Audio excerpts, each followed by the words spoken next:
Hello fellow hunters, I'm JBiz Hunts and welcome back to my channel. I've been playing Call of the Wild since 2018 and have over 500 diamonds and 215 rares.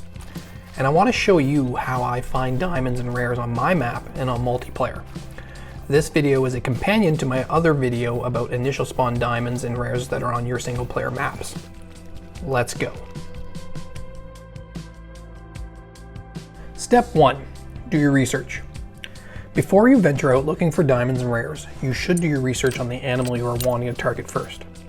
As an example, I've recently been playing my Mississippi Acres map as I did not have a diamond alligator. I first find out any information I can about the gator first. I know they are class 7 as they recently got a class change in the last update, which means I should load one of my favorite class 7 to 9 rifles like the Arizona 300, 300 Magnum, the 338 Sarugi, or my favorite when hunting for trophies, the Malmer 7mm. I prefer the Malmer because it can ethically kill class 4 to 9 animals, which means if I stumble across a max level or a rare whitetail while looking for gators, I can harvest that too. I then find out what time the animal preferably drinks, or in the case of gators, what time they rest, which is 4 to 8 or 8 to 12. I chose the 8 to 12 rest time because whitetails drink at the same time and I can scope 2 animals at the same time. I also find out their max level, diamond trophy rating, and max weight estimates to know what to look for when scouting for the trophies. In the case of the gator, I'm looking for a legendary level 9 or tracks that go to 530 kgs. The last thing I do is go find a guide for some of my favorite Call of the Wild content creators to know where I should be looking for the animals. Not all the animals inhabit the whole map, and I want to use my time wisely. So I check out super guides by Lady Legend, Pro XEK, and Will the Hunter. Step 2. The loadout. My go-to loadout for any map when I'm looking for diamonds and rares is as follows. I always take the Apex View binoculars and the Night Vision binoculars. I take some scent eliminator with me.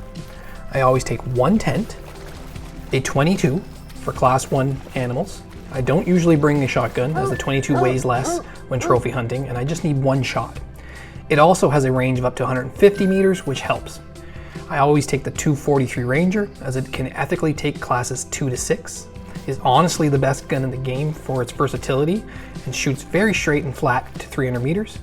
And I take the 7mm Malmer because it has 3 shots, can ethically take class 4 to 9 animals, and shoots very flat and straight.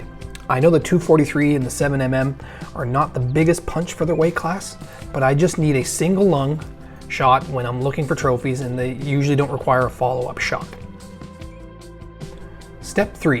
What time to start? 1 hour of Call of the Wild in-game time is equivalent to 15 minutes in real life. Animals usually have one of 2 durations for their need zones. Some animals, like wild hog for example, drink from 3 to 6, which is a 3-hour window. For gators, they rest from 4 to 8, which gives a 4-hour window.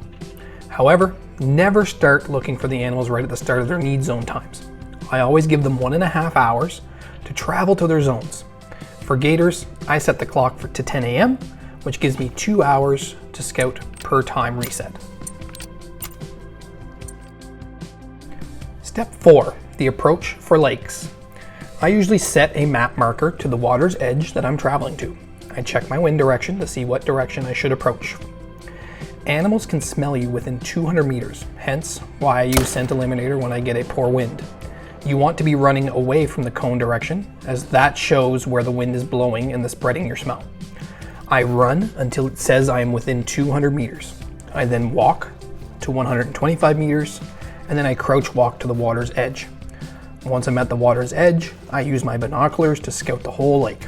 Some lakes are larger than 400 meters, which is the render distance for animals, so you can walk the lake's perimeter and scout as more of the lake comes visible and into view. You are looking for max level animals, like a level 5 moose, a level 3 whitetail, or in the case of predators, like the gator, a level 9 legendary. You are also looking for any animal that stands out from the herd by their color. It's hard to mistake an albino gator when they are pure white, but a melanistic plains bison, on the other hand, in the sun, doesn't stick out as much from the herd since they tend to be dark anyways. So make sure you are really paying attention to their fur variations when you're scouting.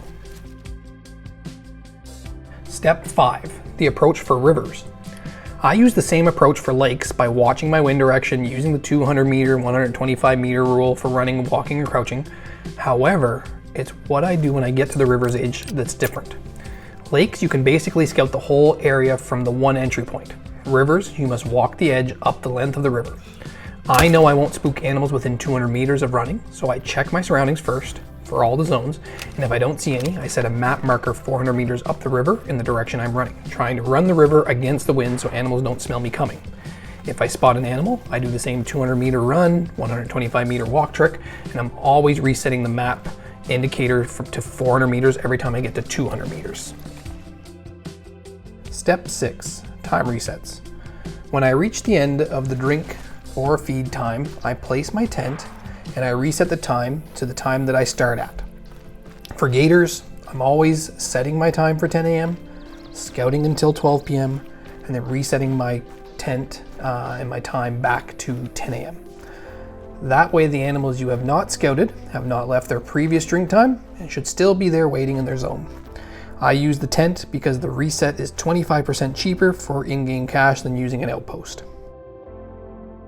Step 7, harvest as you go. I usually try to harvest the largest male at each zone I encounter to hopefully get a higher level respawn and a way to finance scouting the whole map for the species I am looking for.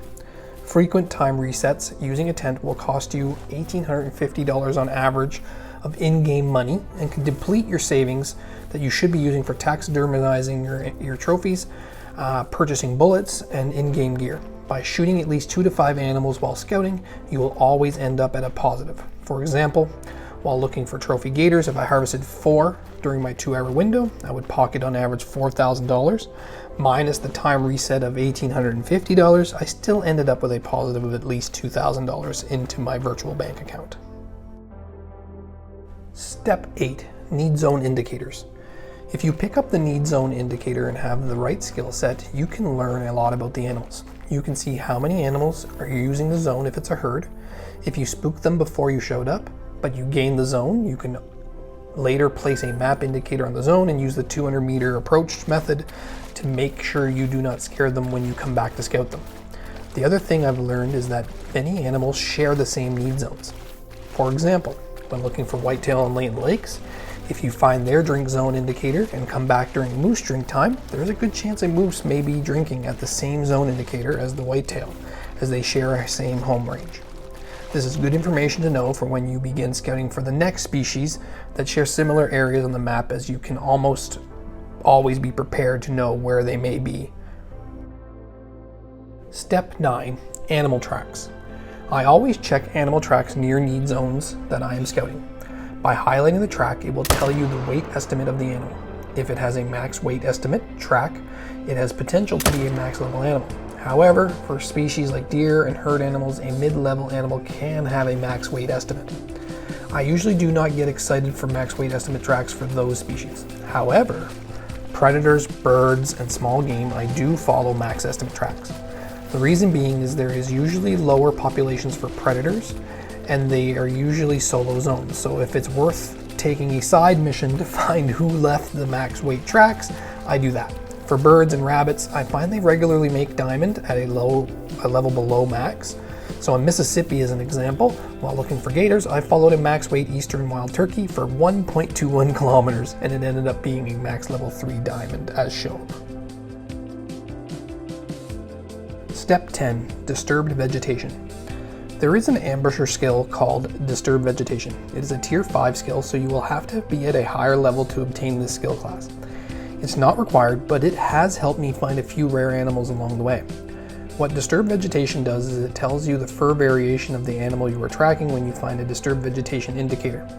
I've found 2 piebald gators using this method. I always check them as I am walking, because if it says albino or melanistic or piebald as an example, you can look for the need zone closest and try to find that rare fur animal. I hope that helps to get you started in finding diamonds and rares on your single player maps. Let me know in a comment below what your favorite rare or diamond is in the game, or if you have any questions. I'm usually pretty quick to respond. I have to say, one of my favorite new trophies is that albino mythical gator I found on Mississippi. What a beauty. If you like this video, please like and subscribe, and check out this channel for additional Call of the Wild content. Happy hunting.